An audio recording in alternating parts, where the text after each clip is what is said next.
દેવ દિવાળી નિમિત્તે અંબાજી મંદિરમાં ભક્તો ઉમટ્યા. કિંજલ દવે માં અંબાના દ્વારે પહોંચ્યા. દિવાળી કાર્તિકી પૂર્ણિમાનો અનેરો દિવસ. બનાસકાંઠાના પવિત્ર યાત્રાધામ અંબાજી ખાતે ઉમટ્યા ભક્તો. માં અંબાના દર્શન કરવા શક્તિ દ્વારથી ભક્તોની લાંબી લાઈન જોવા મળી.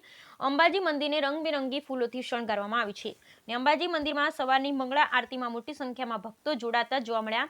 ગુજરાતના જાણીતા ગાયિકા કિંજલ દવે પણ માં અંબાના મંદિરમાં પહોંચ્યા હતા અને પોતાના પરિવાર સાથે મંદિરમાં દર્શન કર્યા. મંદિરના મહારાજ દ્વારા આશીર્વાદ અને ચુંદડી આપવામાં આવી. દેવ દિવાળી નિમિત્તે કાર્તિકી પૂનમના રોજ ભક્તો મોટી સંખ્યામાં માના દર્શને પહોંચ્યા છે.